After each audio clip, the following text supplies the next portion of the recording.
애국계몽 운동의 전개부터 이야기하도록 하겠습니다.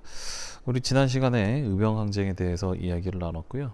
의병항쟁과는 조금 결이 다르게 우리가 국권을 상실하는 과정에서 이제 애국계몽 운동은 의병항쟁에는 좀 반대하면서 당장의 무력보다는 나라의 힘을 키우는 게 중요하다라고 하는 그런 주장을 하셨던 분들이에요. 그래서 이분들의 활동에 대해서 알아보도록 하겠습니다. 애국계몽 운동이라고 하는 것은요, 일단 기본적으로 우리 예전에 한번 이야기한 적이 있었죠. 사회 진화론의 영향을 많이 받습니다. 그러니까 약한 자는 잡아먹히고 강한 자는 뭐 잡아먹으면서 생존한다라는 사회 진화론의 영향을 받아서 우리가 지금 이렇게 다른 나라한테 잡아먹히려고 하고 지금 병합이 되려고 하는 이런 것들은 우리가 힘이 없어서다. 그러니까 우리가 힘을 키워야만 이러한 일들을 겪지 않는다라는 생각을 바탕으로 하고 있습니다. 자, 그런데 이런 생각들은 물론 뭐 당시 상황적으로 봐서는 뭐 맞는 이야기이긴 합니다만, 조금 이제 다시 한번 생각을 해보면 힘이 없다 그래서 강한 나라한테 뭐 병합을 당한다던가 하는 일이 이게 정당화될 수는 없는 거죠. 우리가 인간 사회에서 본다면 힘이 약하다는 이유로 힘센 사람한테 얻어 맞아야 되는 게 뭐 합당한 얘기는 아니잖아요. 우리가 동물이 아니기 때문에, 우리가 동물의 사회처럼 강한 자들이 약한 자를 지배하는 그런 걸 당연히 생각하는 게 아니기 때문에, 국가 차원에서도 힘이 세다는 이유만으로 다른 나라들을, 약한 나라들을 못 살게 군다던가 괴롭힌다던가 하는 것들이 이제 정상적인 거는 아니죠. 그래서 이렇게 애국계몽 운동을 하셨던 분들이 지금 여기 보면 애국계몽 운동을 한다 이렇게 돼 있는데, 이 계몽 운동을 하셨던 분들이 사회진화론의 영향을 받으면서 우리의 국력을 키워야 한다라고 주장을 하신 건데요. 이제 국력을 키워야 한다. 근데 이게 민족주의하고 결합이 됩니다. 이 민족주의랑 결합이 되면서 좀 약간 방어적이고 소극적인 민족주의거든요. 우리 민족을 지키기 위해선 나라의 힘을 키워야 된다. 그런데 이 민족주의가 조금 변질하거나 이제 조금 방향을 좀 다르게 가버리면, 예를 들어서 우리나라의 국력이 세게 되면 이게 이제 침략적인 민족주의로 흘러갈 수가 있다는 거죠. 그러니까 우리가 제일 힘이 세고, 그러니까 다른 나라를 공격하더라도 뭐 그거는 걔들이 힘이 약한 탓이다, 뭐 이런 식으로 이제 받아들일 수가 있다는 거죠. 그래서 우리가 방어적인 입장에서 민족주의를 얘기할 때는 뭔가 좀 약하니까 힘을 키워서 막을 수 있어 라고 생각을 할 수 있겠지만, 그거를 동전의 양면처럼 뒤집어 보면, 그렇다면 힘이 세면 다른 민족을 쳐들어가도 돼? 뭐 이렇게 생각해 보면 이게 그렇게 옳은 생각이 아니라는 걸 우리는 알 수 있습니다. 그리고 또 이 민족주의를 하면서 사회진화론으로 이렇게 애국계몽 운동 하셨던 분들의 이제 한계점을 이제 미리 이제 얘기를 좀 하고 들어가면요. 이분들은 힘이 약하니까 우리가 일본한테 이런 뭐 위기에 빠지게 됐다 이렇게 생각을 하잖아요. 근데 계속해서 힘을 키워야지, 힘을 키워야지, 힘을 키워야지 했는데, 그때마다 자꾸 실패하고 하다 보니까 나중에는 그럼 어떻게 되냐면 그냥 아예 포기해 버리는 거죠. 그래, 우리는 이렇게 힘이 없으니 일본의 식민지가 될 수밖에 없어 해서 그냥 자포자기하고 받아들이는 쪽으로 흘러갈 가능성이 많고요. 또 그렇게 해서 우리가 일본의 이제 일원이 되고 난 이후에는 바로 이제 우리 조선은 일본에 그런 속해 있는 하나의 민족으로서 일본이 발전을 해야 우리 조선도 발전한다, 뭐 이런 식의 사고방식으로 흘러가게 되면 이제 일제의 식민 지배에 협조하는 형태로 가는 경향도 일부 있을 수 있었던 거죠. 자, 그러면 내용을 좀 먼저 보시면, 애국계몽 운동이 활발하게 진행된 건 을사늑약을 전후로 해서, 우리 을사늑약을 전후로 해서 일부 지식인들이 이런 애국계몽 운동을 이제 열심히 합니다. 그러니까 실력을 키워서 나라를 지키자라는 뜻이죠. 그래서 실력을 키워 나라를 이제 국권을 수호하자라는 운동이었고요. 이게 이제 실력 양성 운동이라고 합니다. 이 실력이라는 게 뭐냐 그러면 산업이 발달을 해야 되겠죠. 그러니까 우리나라의 이제 공업이라던가 이런 것들이 좀 발전을 해야 되겠고, 또 훌륭한 인재도 키워야 되겠고요. 또 죄송합니다. 훌륭한 인재도 키워야 되겠고, 그 다음에 민중을 계몽시켜서 이 민중들이 새로운 시대에 걸맞는 사람이 될 수 있도록 노력하는 것, 뭐 이런 것들이 이제 실력 양성 운동의 주요 내용이에요. 이러면 이런 분들이 모여서 활동하는 단체가 필요하겠죠.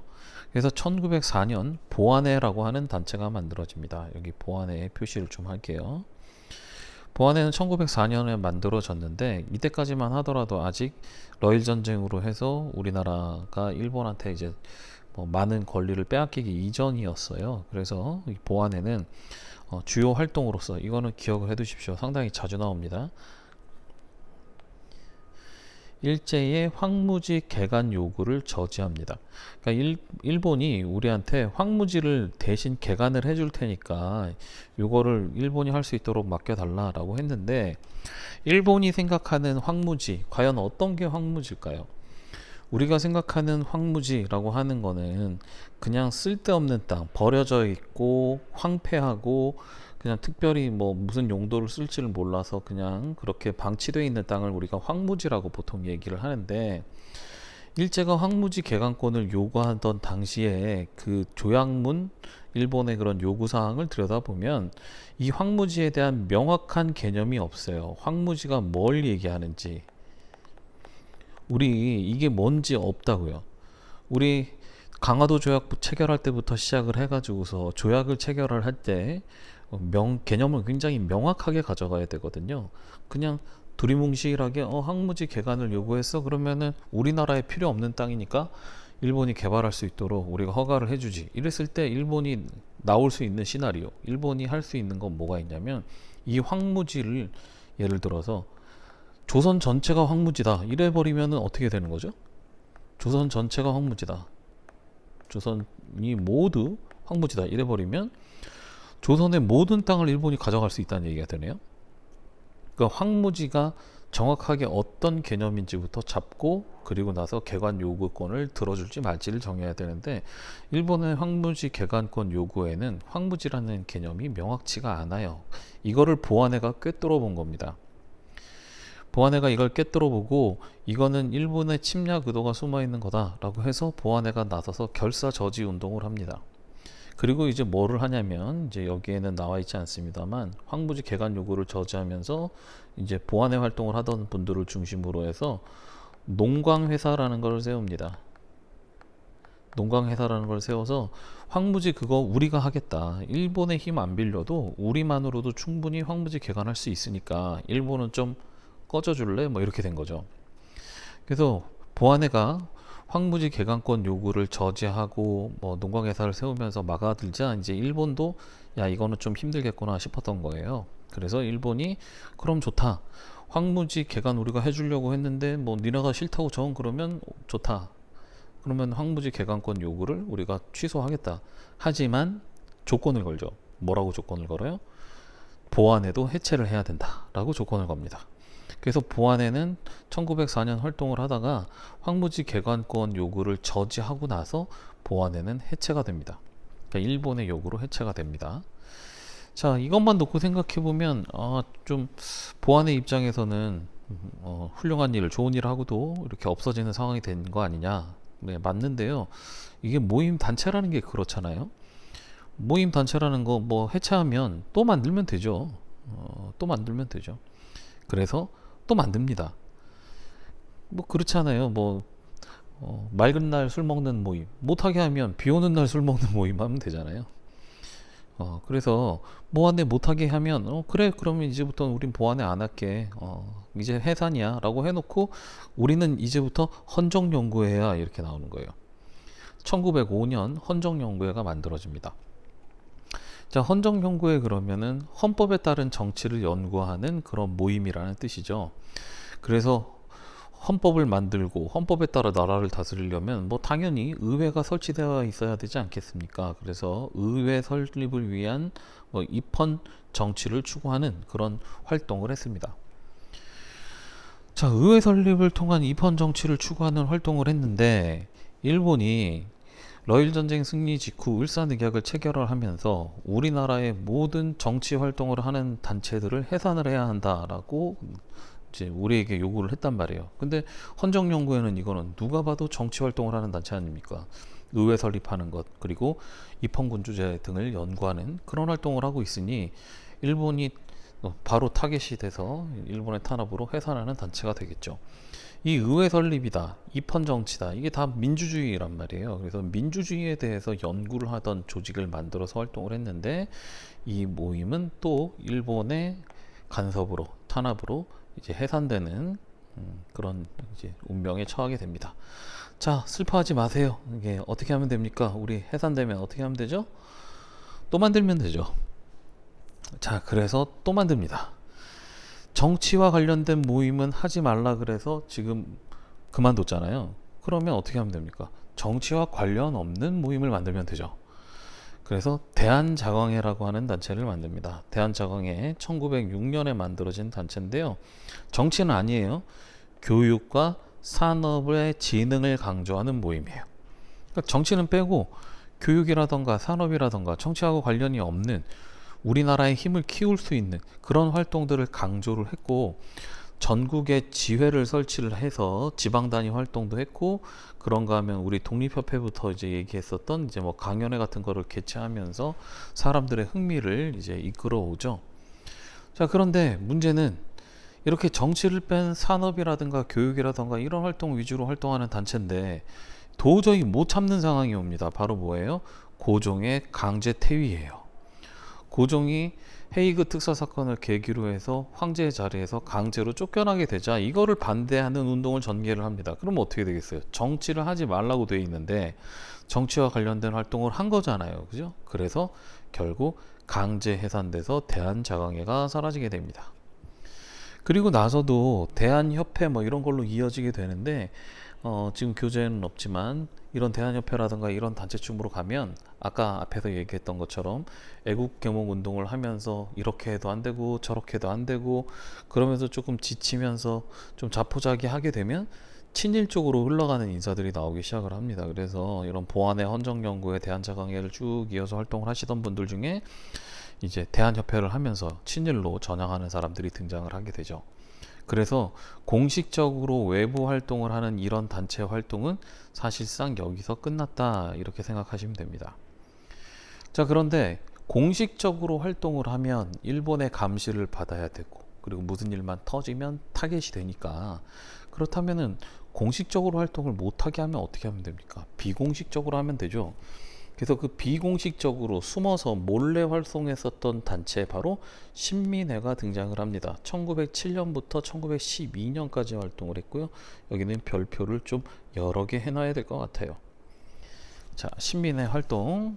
자, 기억들 하십시오. 신민회를 꾸린 거는 안창호, 양기탁 같은 분들이 중심이 돼가지고서 운영을 합니다. 이거 누가 운영을 했는지는 그렇게 뭐 중요하게 다루진 않아요. 애국개몽운동, 보안의 헌정연구회 뭐 이런 거 하시던 분들이 활동이 갈수록 제약을 받고 활동을 못하게 되니까 신민화라는 비밀 조직을 만들어서 활동했다, 이렇게 생각하시면 됩니다. 자, 어차피 비밀이잖아요.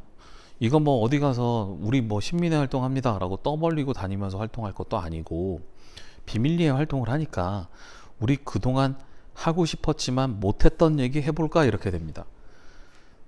그 하고 싶었지만 못했던 얘기, 황제의 눈치를 봐서 못했던 얘기. 그래서 신민회, 이거 중요합니다. 신민회는 뭘 하기로 했어요? 신국가 건설을 하는데 어떻게? 공화정으로 수립을 한다. 이게 이제 포인트죠. 공화정이요. 그러니까 이런 애국개몽 운동하는 사람들, 독립협회 활동했던 사람들, 뭐 무슨 입헌 군주제 얘기하고 뭐 이렇게 했지만 최종적으로는 우리도 미국처럼 왕이 없는, 황제가 없는 국가로 가야 된다라고 생각하고 있었다는 게 이제 여기서 보이죠. 그래서 이제 신민의 활동 어차피 비밀리에 하는데 비밀리에 할 거 우리 공화정 하는 걸로 합시다, 이렇게 된 거예요. 그래서 공화정 수립하는 걸로 이렇게 이제 합의를 받고요. 또 국권 회복을 위해서 비밀 결사 조직으로서 어디 가서 나 신민의 회원입니다 이렇게 얘기할 수가 없는 거죠. 그런 데서 얘기하면 안 되니까 신민회라고 하는 그런 비밀 결사를 조직을 해서 신국가를 건설하겠다. 이게 이제 당시 주요 활동이었어요. 그러면 모여서 어떤 활동을 했느냐, 이런 뜻을 가지고서 했던 활동이 뭐가 있느냐. 자, 뭘 했어요? 실력 양성 운동으로 학교를 세웁니다. 민족교육학교인 대성학교, 오산학교 등을 세웁니다. 그러니까 비밀리에 뭐 했어요? 학교 세웠어요. 우리 비밀리에는 학교 세운다. 이게 비밀리 학교가 세우지나 싶겠지만 개인 자격으로 학교를 세우는 것처럼 하고 실제로는 시민의 지원을 받아서 학교를 만들고 운영했다 이렇게 생각하시면 됩니다. 그러니까 인재를 키우려면 죄송합니다. 학교가 있어야 되잖아요. 그래서 학교를 이제 만드는 것 뒤에는 이제 신민회가 있었다는 거고요. 자, 그 다음에 자기 회사를 차립니다. 근데 이제 우리나라가 할 수 있는 뭐 산업이라는 게 제한돼 있다 보니까 민족 산업으로서 우리가 도자기 되게 잘 만들었었잖아요. 그러니까 자기 회사를 세워서 민족 산업을 키우려고 했고, 그런가 하면 사람들이 새로운 사상을 받아들이고 깨닫게 하기 위해서는 책이 필요하죠. 그래서 민중 계몽을 위해 태극서관이라고 하는 이런 출판 관련 회사를 세워서 활동을 합니다. 그러니까 비밀리에 한 활동이 뭐예요? 그러면 학교 세웠습니다. 뭐 회사 차렸어요. 뭐 서점 같은 거 운영합니다. 이게 좀 평상시 같으면 그냥 무난하게 누구나 그냥 할 수 있는 이런 활동들이 지금 이제 일본의 치아를 코앞에 둔 시민의 활동 시기에는 이런 것들도 몰래 숨어서 해야 했단 말이에요. 자, 그러면서 한편으로는 이제 이분들이 좀 바뀐 거죠. 이렇게 애국계몽 운동을 하던 분들은 이 그 의병 활동에 대해서 갖고 있는 생각이 의병 활동에 대해 부정적이었어요. 이분들이 부정적으로 생각한 이유는 뭐냐면 사회가 혼란이 되면 어떻게 돼요? 지금 국가 성장에 방해가 된다. 국가 성장을 방해한다. 이렇게 생각을 해서 철없는 시골에 있는 사람들이 의병 활동을 일으켜서 지금 우리가 하려고 하는 국가를 개조하고 발전시키는 게 오히려 손해보고 있다. 뭐 이런 식으로 생각들을 했단 말이에요. 근데 신민의 활동할 때쯤이 돼서 1910년이 가까워지면 가까워질수록 이거는 단순히 애국계몽만으로는 안 되는 거예요. 그래서 독립전쟁론에 입각을 해서 국외 독립군 기지 건설 운동을 실시합니다. 그러니까 원래 해왔던 활동도 하면서 한편으로는 의병 활동에 힘을 더할 수 있는 국외 독립군 기지 건설 활동도 적극적으로 합니다. 이때 이제 대표적인 게 신흥강습소라는 곳이에요. 이 신흥강습소 같은 경우에는 이제 신흥강습소라고 되어 있는 이거는 우리나라 독립운동사에서 굉장히 중요한 독립운동의 요람이다 이렇게 얘기해도 과언이 아닙니다. 그러니까 우리나라의 독립운동가들 중에서 신흥강습소, 나중에 이제 이름이 바뀌어서 더 이상 일본한테 정체를 숨기기 필요가 없어졌을 때 이름을 신흥무관학교로 바꾸는데, 우리나라의 인재들을 이곳에서 키우면서 군사적으로 훈련도 시키고 하는 뭐 이런 활동들을 했었던 거죠.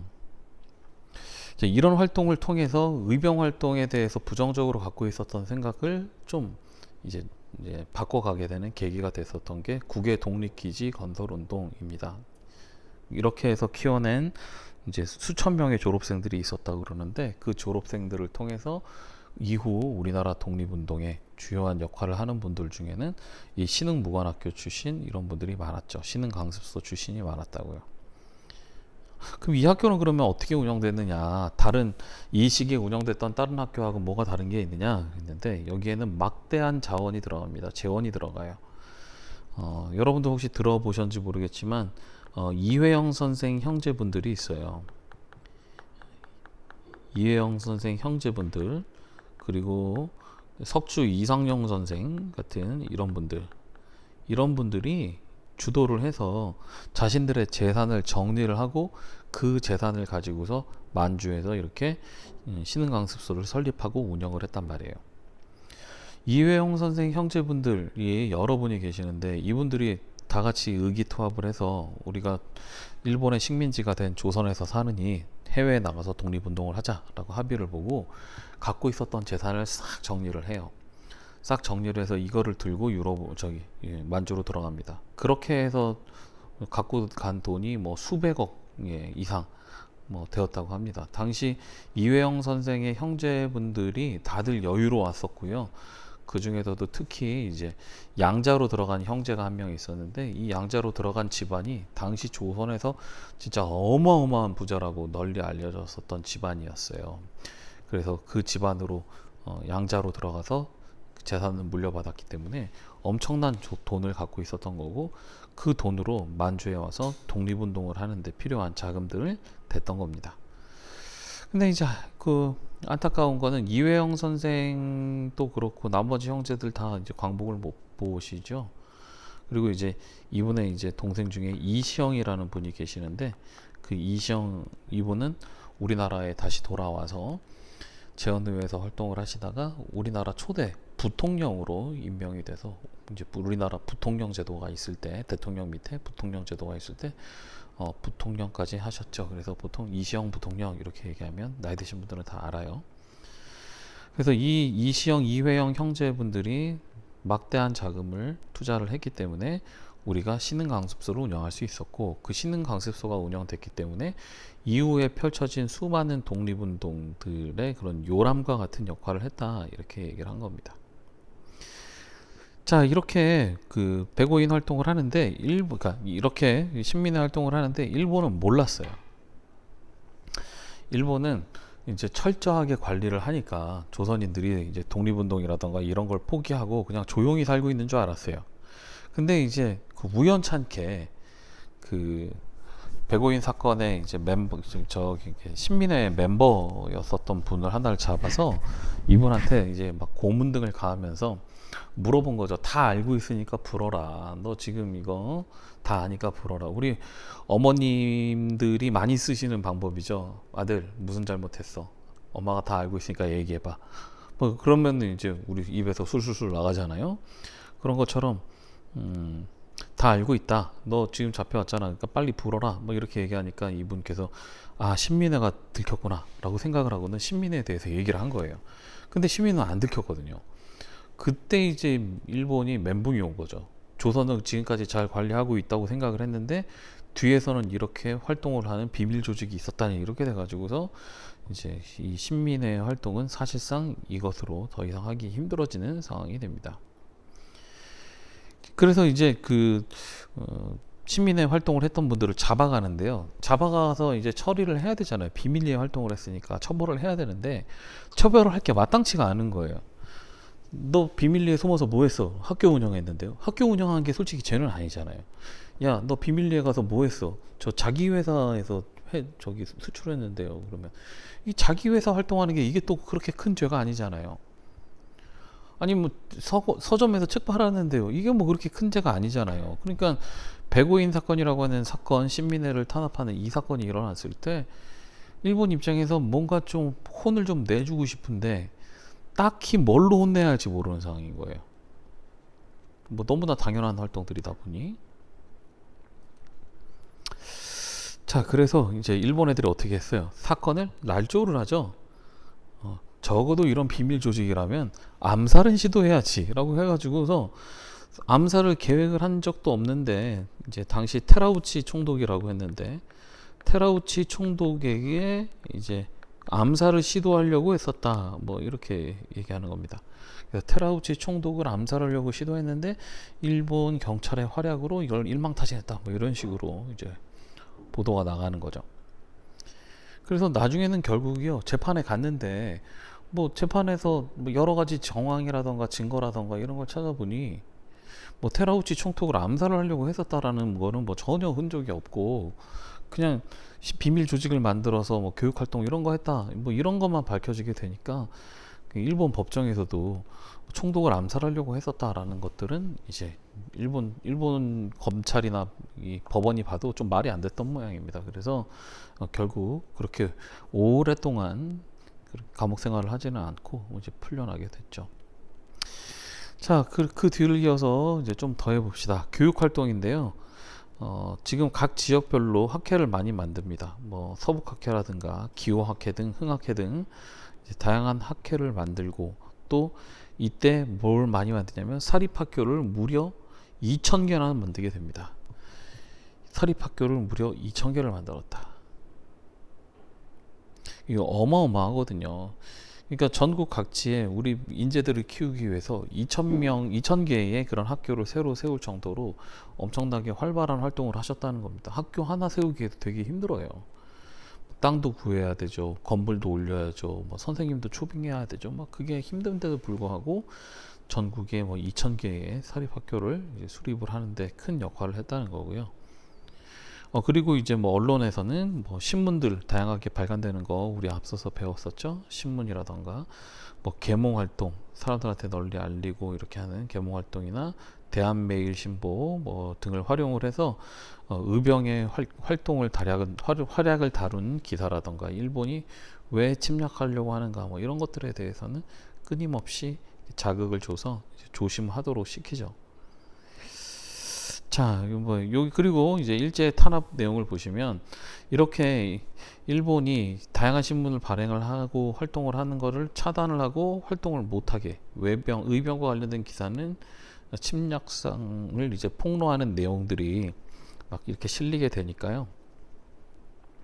뭐 이런 신문들의 활동을 통해 가지고서 널리 이제 알리려고 노력을 한 겁니다. 자, 그런가 하면 뭐 일제는 이런 활동들을 이제 탄압을 하기 위해서 보안법, 신문지법 등을 제정해서 탄압을 강화를 합니다. 자, 보안법, 신문지법 이거 이제 뭐냐면요. 그 보안법은 요즘으로 치면 국가 안보를 위협한다라는 핑계로 이런 사실들을 알리는 것들 혹은 뭐 의병을 지원하거나 뭐 이런 것들을 탄압을 했고요. 신문지법 같은 경우에는 이제 다양한 신문을 만들어서 대한매일신보 같이 영국인 베델이 운영했던 대한매일신보처럼 일본이 침략하는 내용을 알리는 이런 신문들에 대해서는 신문지법을 통해서 여기서 신문지라는 게 신문 종이 이런 게 아니에요. 신문지법을 통해서 일정한 절차를 밟아서 이제 발행을 하도록 해라. 이게 뭐 말은 근대화예요. 신문 발행을 근대화하기 위해서 하겠다. 혹은 뭐 여기는 안 나와 있지만 그 교육법을 만듭니다. 이런 교육법을 만들어 가지고서 교육의 규정을 사립학교법 등을 만들어서 이런 사립학교를 만들어 운영하는 걸 도와주기 위해서 만든 법이다라고 얘기를 하지만 내용을 들여다보면 사실상 사립학교 등을 문 닫게 하기 위해서 만들어 놓은 그런 법들입니다. 그래서 신문지법도 말로는 신문 활동을 뭐 이렇게 지켜주고 뭐 하기 위해서 만들었다라고 하지만 내용을 들여다보면 신문이 원하는 기사를 마음껏 쓰지 못하도록 압박을 가하는 그런 내용으로 만들어진 게 이제 일본의 탄압이 되겠습니다. 자, 그러면 거기 밑에 이제 사진들을 좀 볼까요? 여기서 지금 이렇게 보시면은 지금 여기 이상용 선생이랑 이회영 선생님의 일가가 이제 이동을 하는 내용이 나오거든요. 이제 밑에 계시는 분이 이상용 선생이고 위에가 이제 이회영 선생인데요. 이분들이 이제 보면 이상용 선생 같은 경우에는 원래 안동 분이세요. 뭐 자랑은 아니지만 선생님이랑 같은 이씨입니다. 안동에 가면 임청각이라고 하는 건물이 있거든요. 근데 임청각이라고 하는 건물이 현재 남아있는 조선시대 건물 중에서는 가장 큰 건물로 알려져 있는데요. 이 안동에 있는 이 임청각이 원래 이상용 선생님 댁이었답니다. 근데 이제 이 재산들을 싹 정리를 하고 그리고 나서 이제 주변 경북 일대에서 활동하시던 분들과 함께 힘을 합해가지고서 지금 여기 파란색 선 나와 있는 이렇게 따라서 만주의 삼원보에 가서 이곳에서 활동을 하셨다는 거고요. 이회영 선생네 집안은 선생님 아까 잠깐 얘기했지만 엄청난 부자였거든요. 그래서 그 엄청난 그 돈을 주로 이제 한성 주변에서 갖고 있었어요. 그 양자로 들어가셨다는 분은 그분이 양자로 들어갔었던 분, 그러니까 이제 양 아버지가 되겠죠. 그 양 아버지가 이효원이라고 그 흥선대원군 당시에 흥선대원군을 이제 경제적으로 지원을 해줬었던 굉장히 부자였었고 서울을 들어가기 위해서는 그분의 땅을 밟지 않으면 갈 수 없다라고 할 정도로 땅을 엄청나게 많이 갖고 있었답니다. 근데 그 땅들을 모두 다 정리해서 내다 팔고 돈으로 바꿔가지고서는 이제 마찬가지로 이제 단동을 거쳐서 삼원보로 들어가서 이곳 삼원보에서 신흥무관학교 활동을 한 거죠. 뭐 얘기가 나온 김에 좀 더하면 이시영 선생은 나중에 이제 우리나라에 들어와서 부통령이 된다는 얘기 앞에서 했었죠. 이회영 선생의 큰 형님, 그러니까 가장 큰 형님의 경우에는 나중에 뭐 저기 상하이에서 돌아가시는데, 돌아가실 때 사인이 뭐냐면 영양실조예요. 그러니까 한국에서 그냥 살았으면 그냥 잘 먹고 잘 살고 떵떵거리면서 살 수 있는 그런 진짜 금수저를 물고 태어나신 분이 독립운동하겠다고 모든 재산을 다 털어서 독립운동에다가 쏟아넣고 최후에는 먹을 게 없어서 영양실조로 돌아가시게 됐다라는 거는 참 너무 슬픈 이야기인 것 같아요. 나중에 이렇게 이회영 선생이 뭐 일가에 대해서 독립운동에 이렇게 엄청난 돈을 쏟아 부었으면 나라에서, 선생님 생각은 그래요. 광복을 하고 6.25 전쟁을 겪은 그 당시만 하더라도 나라가 작고 힘이 없고 돈도 없고 하니까 독립운동을 하신 분들을 챙기지 못했더라면 지금은 이제 21세기고 충분히 잘 먹고 잘 사는 나라지 않습니까, 우리나라가? 그러면 친일파 청산을 못 하더라도 독립운동에 자기 재산을 다 넣어서 힘들게 된 독립운동가들에게 우리나라에서 뭐 세금 뭐 수십조 아니 수백조를 1년 예산으로 쓰는 나라에서 이렇게 나라를 위해서 희생을 하신 가문에게 뭐 명예만 줘서는 선생님 생각엔 부족하다고 생각해요. 물론 명예도 필요하지만 경제적으로 지원을 통해서 이런 독립운동가들의 자손이 번성할 수 있도록 편하게 살 수 있도록 해줘야 나중에 우리나라가 다시 또 위기에 빠지게 됐을 때 사람들이 직접 나서가지고서 독립운동을 하지 않겠어요? 뭐 독립운동은 패가망신이다 이런 공식이 만들어져 버리면 누가 나중에 우리나라가 위기에 빠졌을 때 앞장서겠습니까? 독립운동은 패가망신이 아니라 독립운동은 로또다 뭐 이렇게 돼야 사람들이 나중에라도 독립운동에 뭐 좀 마음 편하게 나중에 잘만 되면 다 보상받을 수 있다라는 생각으로 뛰어들지 않겠어요? 뭐 아무런 보상을 받지 않고 기대하지 않습니다라고 얘기하는 거 물론 훌륭하긴 한데 모든 사람들이 다 그렇게 희생을 하는 거는 사실 불가능에 가깝죠. 그래서 이런 이회영 선생 일가라던가 아니면은 이상용 선생 일가라던가 지금 우리 교과서나 이런 데선 잘 안 다루지만 경주 최씨 굉장히 유명합니다. 경주 최씨 집안의 그런 뭐 희생이라던가 이런 것들은 뭐 지금이라도 경제적으로 보상을 해야 하는 게 맞는 게 아닌가라는 생각을 합니다. 자, 그러면 오늘은 조금 일찍 끝내도록 하겠습니다. 다들 고생하셨고요. 우리 다음 시간에는 독도와 간도에 얽힌 이야기들을 해보도록 하겠습니다. 다들 고생하셨습니다. 우리 다음 시간에 볼게요.